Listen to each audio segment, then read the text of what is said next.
Is there a CRO metric that you feel people should now stop obsessing over? I would say conversion is CRO because at the end of the day, it's not the leads, it's the journey. CRO is not a one-time activity. I might run an experiment today. 6 months down the line, there might be another team member who wants to learn from the mistakes that we did in the past or from the certificate that we drive in the past. We make sure that this is shared across the team. Earlier, we wanted to do any sort of experimentation. We needed a team of 3-4 people. With AI coming, those things are there within minutes. AI will maybe give simulations and even personalized experiments. But along with that, AI will not understand the human sentiment, right? So you know your audience better than me. Me being a CRO person, I know that okay, this campaign will work. I can't directly go to a developer and say that okay, do this change. With the features that VWO is providing, heat map, session recordings, as give us evidence in documentation to show and help align team understand what we are actually doing. Welcome to a brand new episode of the VWO Podcast.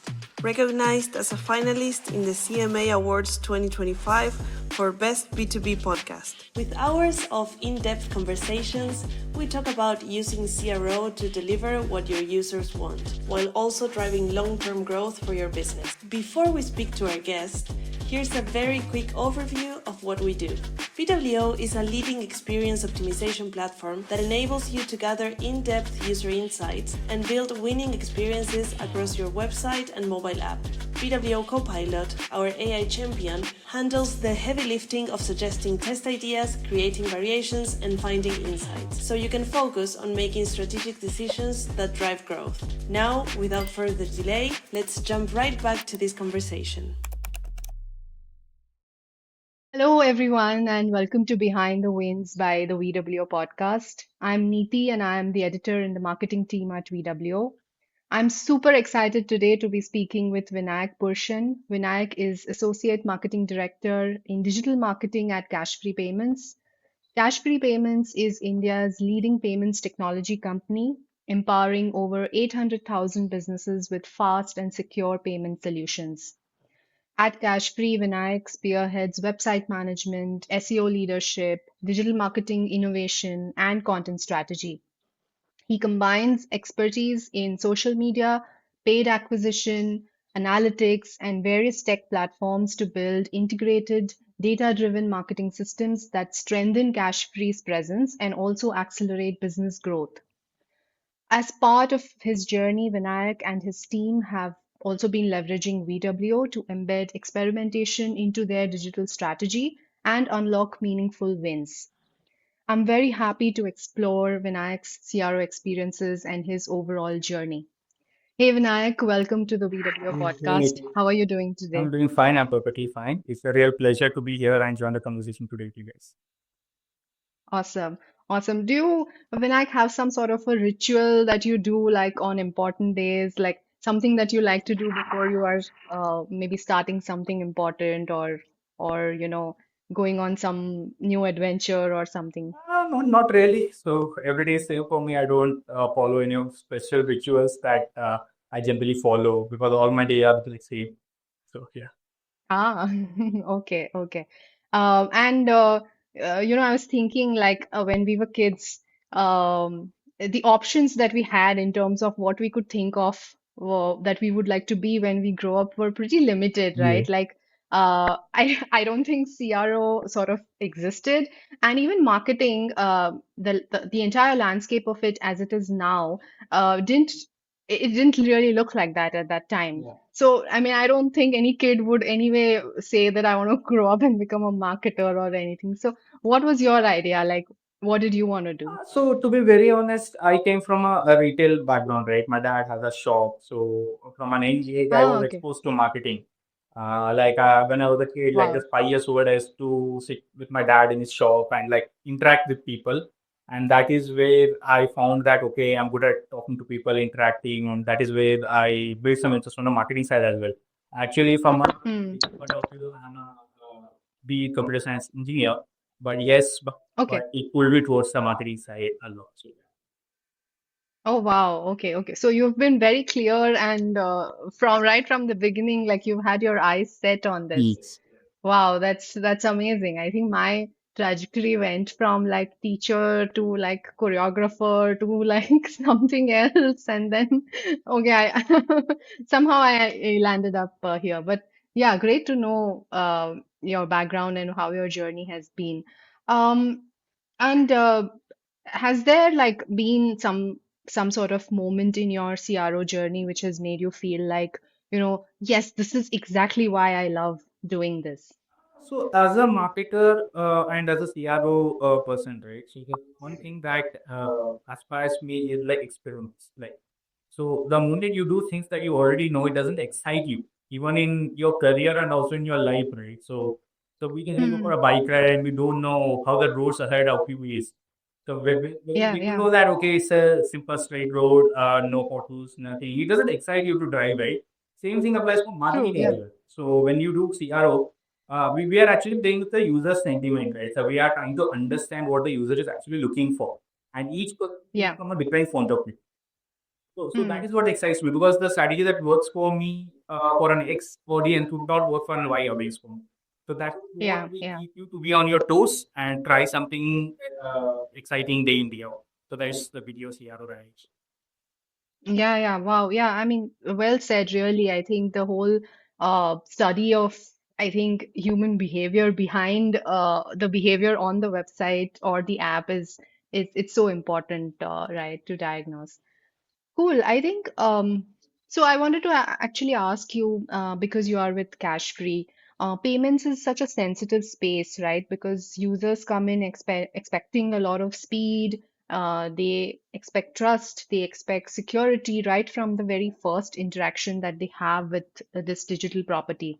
So while you also want to boldly experiment in CRO, how do you also ensure that these fundamentals are protected? Yeah, when we talk about speed, trust, and security, right, it's not only a concern about the fintech space or a payment space. That should be like a main risk before any business that's there. Right. So yes, absolutely. Fintech is a very sensitive space, but yes, we do take it very seriously. Right. So our main foundation is always around speed, trust, and security. That's non-negotiable for Hmm. our cash free. So when we Hmm. experiment with CRO at cash free, so our mantra is simple: optimize without compromise. So just to Hmm. make sure that you want to optimize something, we don't want to compromise on our standards, or we don't want to compromise on our values or the use case that we're trying to say. So what this means is like, say, we will never trust something that is all the risk perspective. Like if it is a Hmm. risky bet for our client, it's like at the end of the day, payment is a very sensitive place as you rightly concerned, right? So we Yeah. can't try multiple things over here if there is any risk involved with our client's data or the payment that they are trying because they're trusting us in terms of fake. They Yeah. are allowing us to manage their payments at the end of the day for their business. So some of Hmm. the CRO experiments that we would never go ahead with is like hiding the trust badge, changing the critical flows, or slowing Hmm. down the load times because payment needs faster and reliable speed, right? So we will not do any experiments that would impact our speed and also the finish speed or something like that. So the thing is Right. simple. Make sure that your website is trustworthy in terms of speed, in terms of security, and also make sure that you have all the details mentioned right in the first go. So that is what we Hmm. Yeah. Excellent. Yeah, yeah. That makes so much sense. The other thing I wanted to talk about, like we started off this conversation by talking about user behavior and understanding user behavior. And there is so much talk about, combining qualitative data and with quantitative research also. So like data from analytics and funnels and your traffic numbers, and then combining that with qualitative research from heat maps or user feedback and all of that before you decide what to test, right? And while all this sounds very good in theory, for someone who is doing it practically, like, could you share how easy or how difficult it is, and like, how does it work practically, or how does it ultimately convert into a more impactful experiment for the website? Yeah, so we generally take a layered approach where quantitative data tells us what is happening. Like as you mentioned about Yeah. GA, right? Google Analytics, we have a number of tools that use the quantitative data. So we generally see, say, for example, for one given website, or if I'm doing an optimization for any given page. So what is the bounce rate of it? People who on the Hmm. page, are they satisfied with the page? Because bounce rate would give you the engagement rate of that user, right? So we successfully landed a user via different source. So we might get them via SEO, we might get them via paid, we might get them Yeah. social media cards, something like that. But at the end of the day, the bounce rate is very high. That we know that our ads and our approach, marketing approach was very good, but we are not selling the same thing on our website. So that do give us the Hmm. quantitative data, right? So that is what where we know what is happening. So when Yeah. qualitative research based on this quantitative data, we know why is this happening. So for example, we noticed that a high exit rate was there on our pricing section via analytics. So we saw that okay, there was good number of traffic coming in, but the bounce rate was very high, the section was pulling down, people were not engaging with that page. Say for example, we know what was happening but we never know why is Hmm. this happening. That is when we Yeah. layered the approach with heat map and session recording. So okay, then we implemented Hmm. the heat map. We saw out of 1,000 users, almost 60-70% of the users are not able to find the place that where we actually want them to land on the section where they Okay. have to go. And based on the session recording, Hmm. we generally go through it on a VT level, right? So we see session recording heat maps. There we get to know the actual use case of the problem, but the sum. So where Hmm. we saw this, and then we made sure that okay, this is the area where user is not able to understand what is they trying to look for, the messaging that we conveyed on the ads part. So that is how we did the Hmm. experiment. We made sure that we clarified the copy and ad contextual tooltips with real-time scenarios. So the Okay. result of this approach was yes, there was a lifting conversation. Conversation would be like a final metric for us, but yes, the first win for us was we saw that the bounce rate was going up and people were Hmm. engaging on those pages. People were interacting on those pages. So that is how we Hmm. take the mixed approach of quantitative versus qualitative. And generally, we say that the magic happens when we marry what with why. So the Right. both can't Yeah. work individually. So that is how we take the approach. Right, right. And you said like you are looking at session recordings on a weekly basis, right? That's so that is part of your overall process. Is that correct to say? Like, and you start with looking at quantitative numbers, and then you look at how does that whole Yeah, method so go, so we, if that's we okay to usually share. use this feature on a regular basis just to understand what's actually happening because fintech, right? So the traffic and session also works on a seasonality basis. Say, for example, now Hmm. there is a festive season. So most of the Yeah. B2B brands would want to have a payment or a multiple payment gateway for their business, right? So that is where the traffic flow will be high for us from PUC brands or other brands. So then we Hmm. don't want to lose that value, right? Say, for example, these are very valuable customers for us. So leveraging or seeing this data on a daily level gives us a edge key. What should we do? What should actually Hmm. done so that we take a proactive approach. Hmm. Right. Excellent. Yeah, that makes so much sense. And while this happens, while we are experimenting, not every test really goes the way we expect, right? And sometimes it also happens that the ones that don't do so well end up teaching us something. So, has there been an experiment that has maybe failed or but surprised you still? And it kind of changed the way you were probably thinking about user behavior or your approach to like finance websites, anything that was like a little bit of a surprise for you. Wow, there are a lot of experiments. There are many of experiments that surprise us on a daily level because Wow. we wear the marketing hat, right? We wear the marketing hat and we know that okay, this thing would work. And we go Hmm. with confidence saying that okay, we'll play the campaign, we run the experiment on the thing that okay, 90% is effective. Because most of the time it fails because generally no one is perfect in understanding the user sentiment. And that is where CR Hmm. people would come into picture. So yes, there has been a lot of such incidents where we thought that this would be a successful campaign and they failed miserably. And there were certain campaigns which we are not sure about. We thought, okay, this might not work. Only 10% of the success rate is there in this campaign, but it worked out to be our best campaign that we ran so far. So yes, one Hmm. example is that generally when you are dealing with form filling or a CR optimization part, right? So generally people say that a shorter form converts better. Yeah. That is a hypothesis that every business start. Like the shorter the form you keep, the lesser the friction point is, the conversion that will happen. But that is not the case with fintech sometimes. The Oh, moment you okay. reduce the font size, you play with your trust part because it's not only about paying the name, phone number, and details. We just want to mm, understand what the user is actually wanting for, what is the need from cash free. So those friction points, the more the friction points, it's not 100% true, it's not always true, but in things we have yeah, seen that the more friction points you create, we get quality leads. It's not just a junk page that's sitting on the database where our sales team needs to go through all the days and yeah, fill it out. So the more yeah. approach, like a specific approach we take here, it's easy for our sales team and also good for the business that we are driving the quality bits and the conversion is high. Yeah, yeah, wow, like this is like gold because I can imagine like even the listeners going like, oh, how did this happen? Because yeah, I mean, I think the general consensus usually is that the shorter the form, the better would be the form submission rate also, right? It would help people fill it quicker and there would be less hesitation time and all of that. But I think just goes on to say that actually, like there is nothing like best practices anymore, right? Like you cannot really put anything like in a box like a best practice because it's going to differ from industry to industry and then even within industries also, I think from company to company and maybe even like which part of the website and what is the intention of the form and all of that. So yeah, this was a brilliant example, I think, super valuable.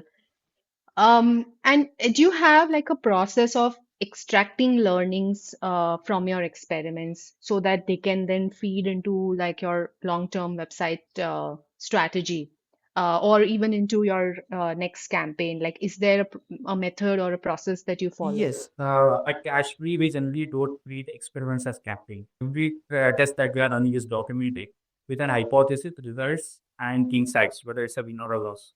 Because to be pretty honest, Hmm. CRO is not a one-time activity. I might run an experiment today for a festive campaign.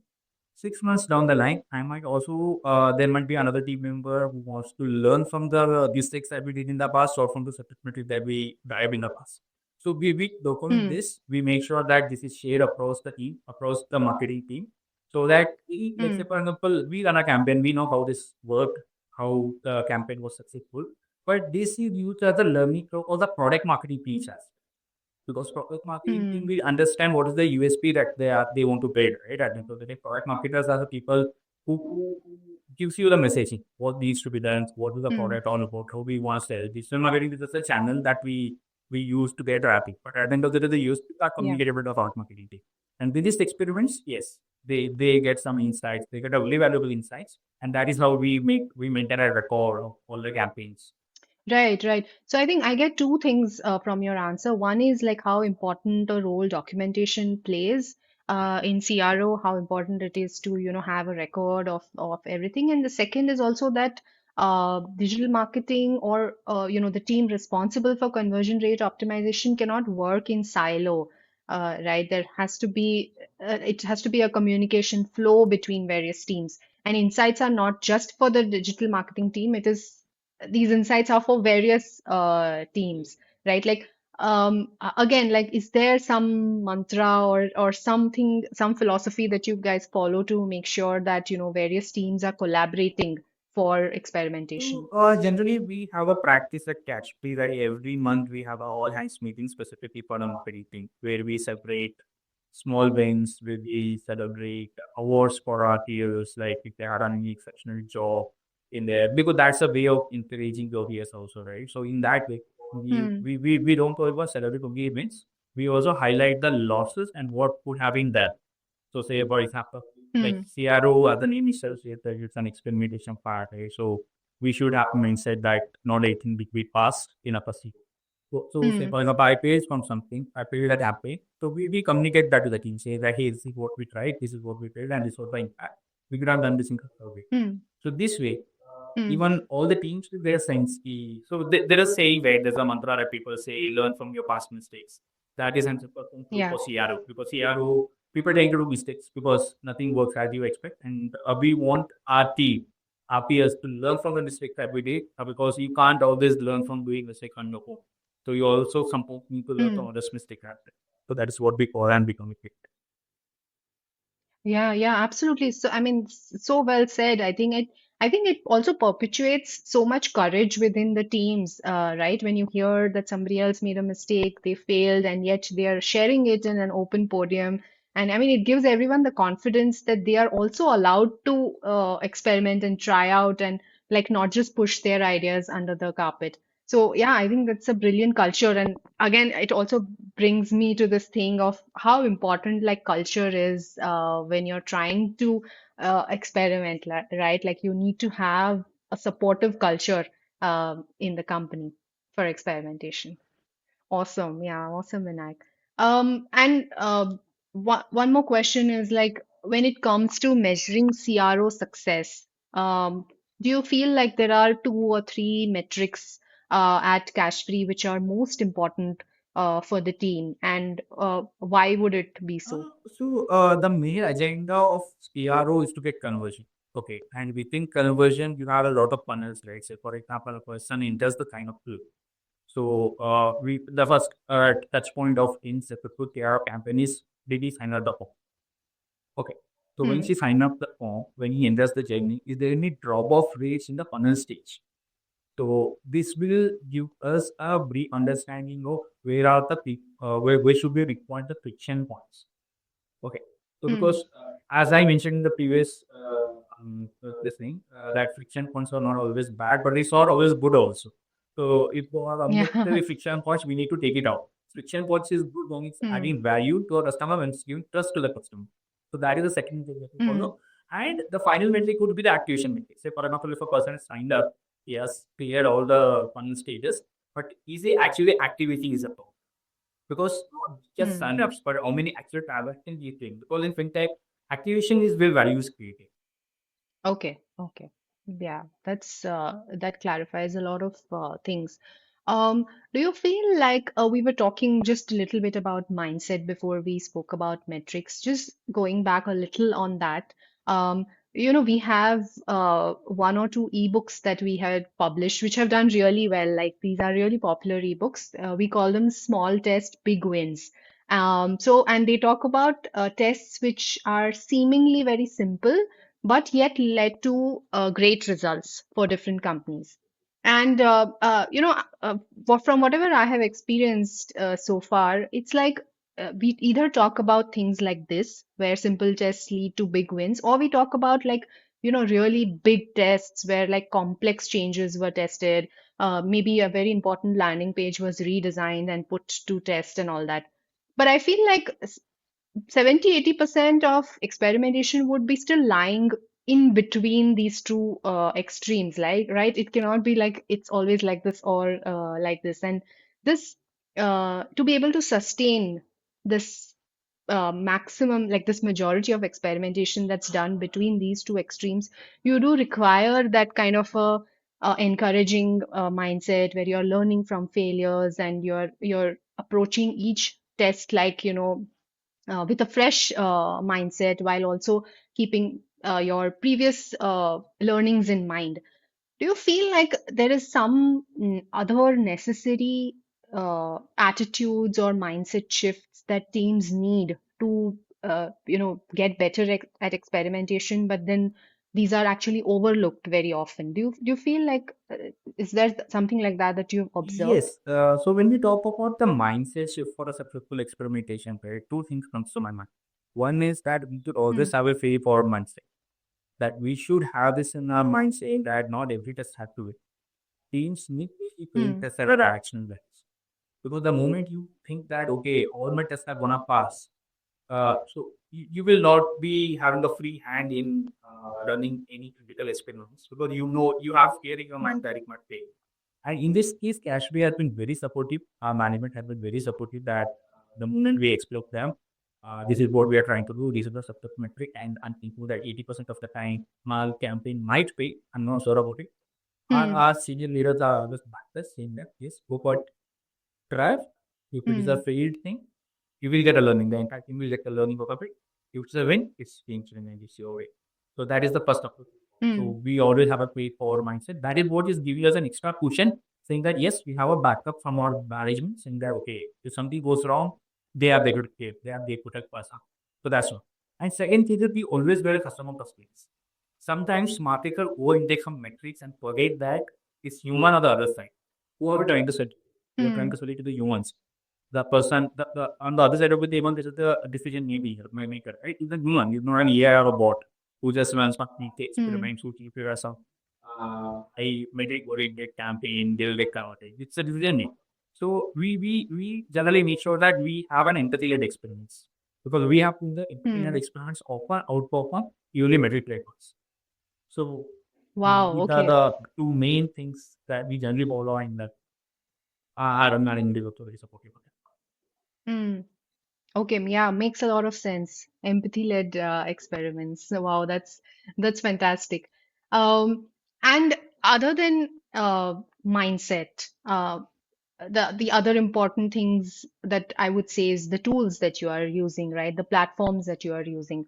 Um, how would you say like VWO as an experimentation platform has supported you in the way you run and scale experiment? Like, have there been specific features that you have found helpful, or how has it enabled, the way you experiment at Cashfree? Like VW has been a real enabler for us in this case. Like we said, we could run the A/B testing at stage without having the developer dependency is huge.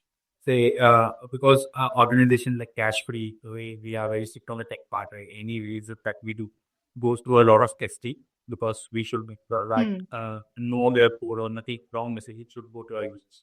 So in this case, we Hmm. have a huge investment from our development team as well. At the end of the day, me being a CRO person, I know that okay, this campaign would work. I can't directly go to a developer and say that okay, you do this change. Because at the end of the day, they also need to have to communicate right? What they are doing and why they are doing it. And with the Yeah. features that VW is providing, say for example, the mass session report was created. So I do an use case say that I have a button in my rally, Hmm. which is a button, but it's not looking like a button. So people are not actually clicking on. So I can't go directly to a developer. Our developers are very supportive. They will make the changes, but at the end of the day, they also need to get convinced, right? What are we trying to be? Because it's a learning thing for them as well. Yeah. CRO is not for a Yeah. marketing purpose. It's not a marketer tool. It also explains you the flaws or the messaging that we need to follow or the guidelines that we follow as a developer as well, the front-end developer. So with Hmm. this, I can give them a proper sheet or a proper data saying that, hey, see, these are the total number of users, these are the total number of sessions I got, these are the wage case that I'm getting. People are not considering this as a button. So it will be a learning thing for them as Hmm. well. And they will also be inspired to get things done, right? So this way, we have made sure that like the features of heat map, session recordings, as give us, evidence and documentation to show and help align team understand what we are actually trying to do. So yes, VW has been a real enabler for us in getting this done. And yes, also we like you might be knowing that a small change on the landing page also we used to go through a lot of these processes, right? Which takes like you need to raise the pipeline request, like the UAT, where the same thing comes into picture, everything. And if I'm going to make a small change, which I'm not sure about, as I mentioned that CRO is all about like we should have a fake number, Yeah. right? Like we don't know there's going to be a successful event or not. With this mindset, I can't invest my developers' time into it because they will be more Hmm. critical projects. So Hmm. the functionality that VW is providing that without a proper developer, I can make changes on the real time web page and launch it to say 20-25% of the user. And then if it is a successful thing, then I can ask my developers to release it 100% periods or else open set Hmm. the campaign over days. So this way I'll be able to save time of my developers and also use it in the right. Right. Right. Absolutely brilliant. I think what you said about the session recordings, heat maps, and all also feeding into UI UX improvement actions, improvement strategies is also it's really good, right? Because like you were saying earlier, like on the other side is a human, and they come with a set of behaviors, and it's so important to listen to the feedback that they are giving to us through these features, through heat maps, through even through rage clicks, like whatever they are trying to tell us is so important that we have an open ear for these things. So amazing. I wanted to actually ask you, like, you have built like multi-channel strategies, and you take insights from various channels, I believe, like whether it's keyword trends or content performance or campaign data, and then you feed them into website testing, right, in a way that it drives innovation. How does this happen practically? Like, how do you take insights from all these channels and then weave it into experimentation? Yeah, we generally look every channel as the listening post. Say, for example, I'm reading the SEO part, right? So SEO tells me what people are actually searching. Similarly, when we talk about email or content, that data tells us the language that people are actually responding to. So these Yeah. three are giving us like valuable insights in its own respective way. So say for example, when we talk about SEO, I know that okay, there is a keyword called instant settlement, which is spiking in popularity. I could see the volume is surging, people are searching for it.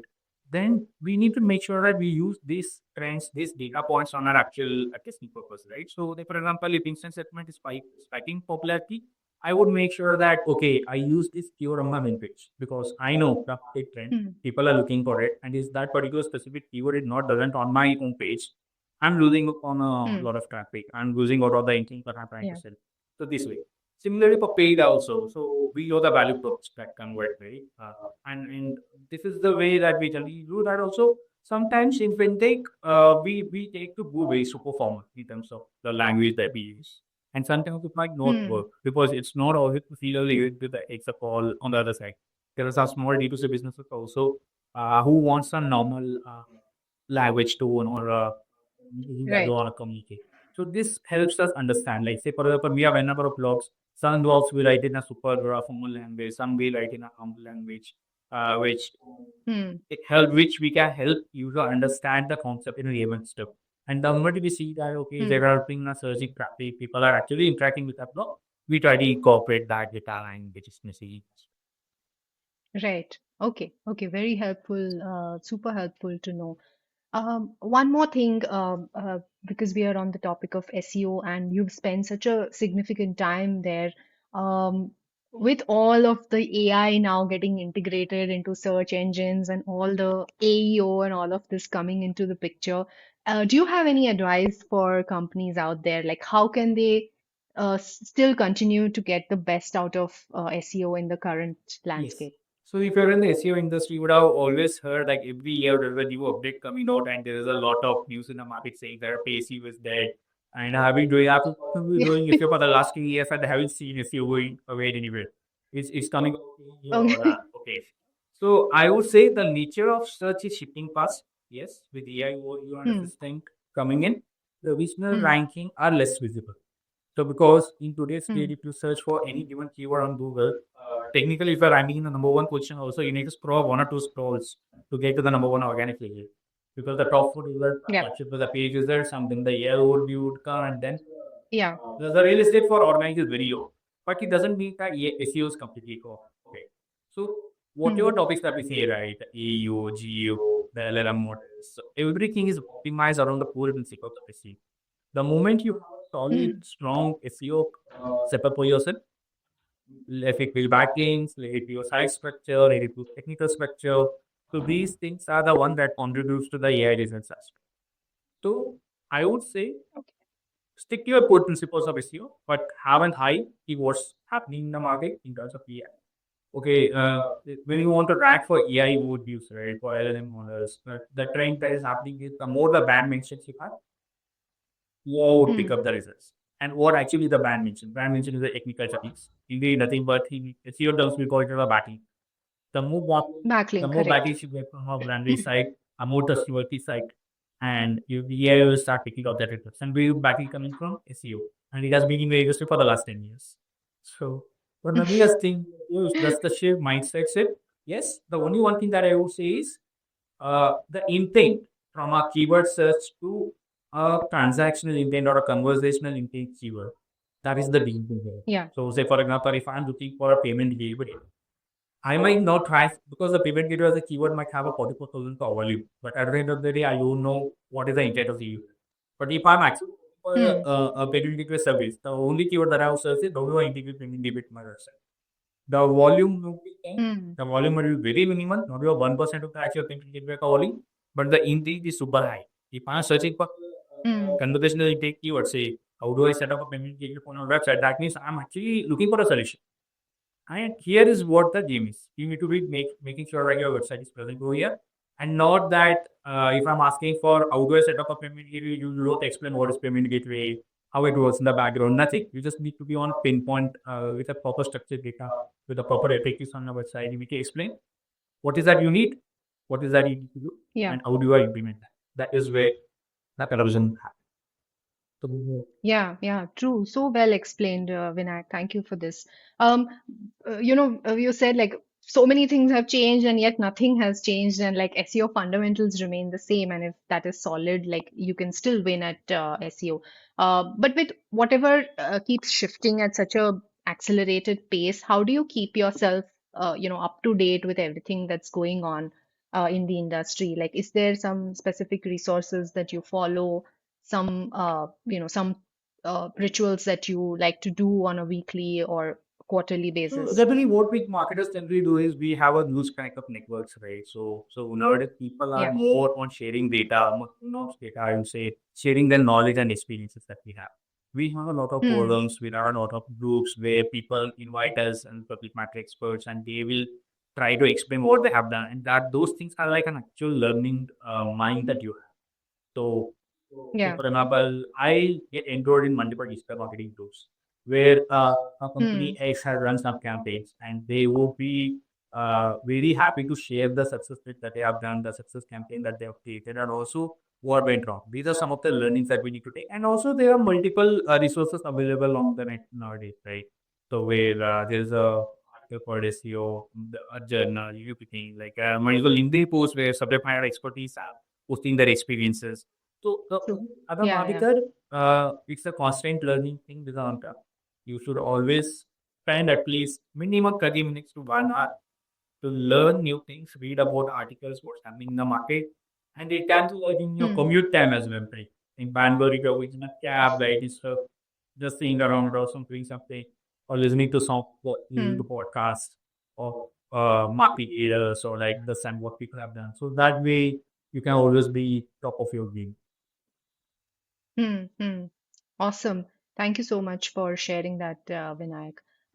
And I think uh, I think one last question on this topic would be that payments is a dynamic space, and AI is influencing marketing and experimentation very dynamically.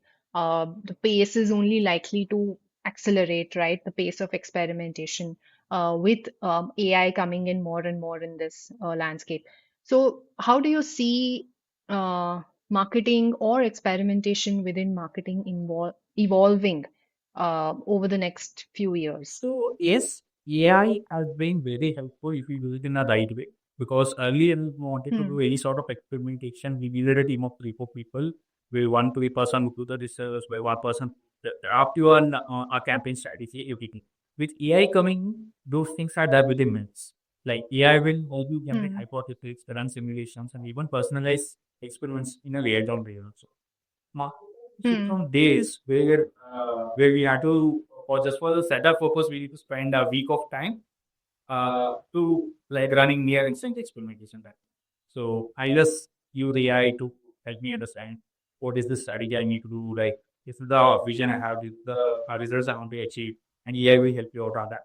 But along with that, it's not completely bot driven, it's not completely Hmm. AI driven. You also need to have a trust layer marketing in Fintech specifically, where communication will lead to reports. AI will improve Hmm. personalization, but a human picture of credibility will matter more than ever. Because AI will not understand the Hmm. human sentiment, right? He use a generic message. But at the end of the day, you need Hmm. to understand because you know your audience better than AI. AI would give you a generic Hmm. draft or something like that. So that is how Hmm.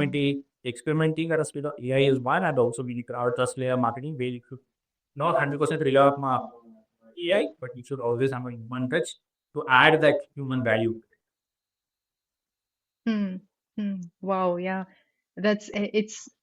It's tricky and yet it's so important, right? Because it's so easy to get carried away into this AI wave and improve your testing velocity and so much promises coming from AI. But to be able to do that, leverage that, ride that wave, but also keep that trust layer intact, like you said, that's fantastic.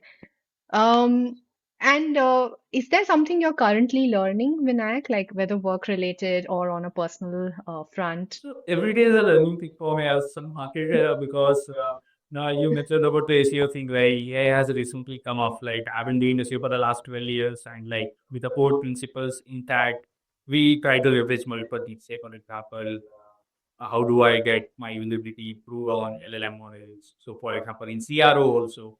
So we like I've been doing CRO for the last 2 5 years in my previous organization also. But the things that used to work during that time is not working right now. So cover me sure Hmm. my experiments are working fine. So every day is keeping learning to of us like yeah, cash videos. Hmm. Okay, and any final thoughts or message that you would like to, share with the audience before we conclude this CRO part of the podcast? Any like final advice or So thoughts that you final want to advice, share? I would say that never hesitate from doing any big short experiments on CRO because nothing is a paid from that CRO part. So you learn something, Hmm. either you win, you get good business, or else you learn from it. There is no loss in it. So I would say never shy out on running any experiment, but yes, take a cautious method. Okay, don't Hmm. roll out 100% of your audience into it. If you are 90 Hmm. sure that this might not work, use the VWO's audience segmentation feature you have, right? So if you want to run it for 100% user, just say if you're not sure, running only for a 10% of the user, add guardrails because guardrail is one of the features that VWO has, right? Because that will give Yes. you an extra cushion of running critical experiments without impacting to a higher level in a negative way. So I would Hmm. wait. Yeah, yeah, awesome. That's awesome advice. And as we get to the tail end of this podcast, I wanted to ask you, like, what is your favorite way to unwind after a long day, to end like a long, tiring day at work, or is there something you do for that? Yeah, like I love riding, right? So after like 8 9 hours of my Okay. like people generally say that okay, commuting in Bangalore is a hassle, like a for Yeah. that is, but I enjoy riding my bike. But Okay. I Oh, can okay. let you relax, right? Like you forget everything. You are not connected to your digital assets. Your phone is in your pocket, and in traffic you can't use that. And like that, you form Hmm. relaxation. That is a way of detoxing myself from the digital aspect. Yeah, Awesome. And that's so much needed, right? That sort of detox. I think we all really need it. looks. Awesome, awesome, Vinayak. So I'm going to just play a quick rapid fire with you. I have about 8 to 9 questions. We are going to do it in rapid fire style, and that is like our final segment for the Yeah. podcast. Uh, Why not? Ready? Okay. If you were starting a career in CRO today, what is the one thing that you would do differently? Run multiple experiments because the moment I started my CRO career, I was very cautious. I was more keen on the Yeah. success metric rather than learning. So if I'm Hmm. starting fresh, I have that phase first month. Wow. One thing your non-industry friends still don't understand about your job. So they don't understand like SEO is investment. Then Hmm. I they expect you to rank number. Yeah. True, true. One person that every CRO practitioner must follow on social media or So CRO bonus, like so yeah, okay. CRO bonus like who are like nowadays there's not only one person who's doing that, right? Like say for example, if I am running 100 experiments, one experiment might stand out and people might take inspiration from that experiment also. So yeah, in that way, you follow Hmm. only all the people who are doing CRO because we need to learn from their mistakes. Yes. Yeah, yeah. And is there a book that you would recommend to our listeners, whether related to CRO, marketing, or even non-related? So I would say I recently read a book called How to Be a Good Manager. So that actually helps Hmm. you out be a good person in professional and also personal. That book I recommend. Okay. And what's your go-to travel destination? So I would have to explore the entire India first, and then Okay. especially on the north side of India. Okay, okay. You want to explore north of India. Awesome. But is there a place that you go very often? Like you usually like maybe ride your bike there, or is there a place like that? I'm from a place called Hampi, right? So it's a travel destination for most of the people. So I've rode my bike in and out of that area. So now I just want to explore more on the north side, Spiti Valley or Manali. Like, a Hmm. long ride from Bangalore to Manali. Yeah. So that Wow. Yeah. Awesome. Spiti Valley sounds so good.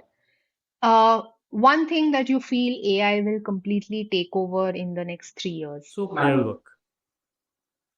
Hmm. Manual work. You need to always be like you need to use AI as your buddy. You, Hmm. you can trust him for doing all the manual. So those manual work will go on Correct. with AI.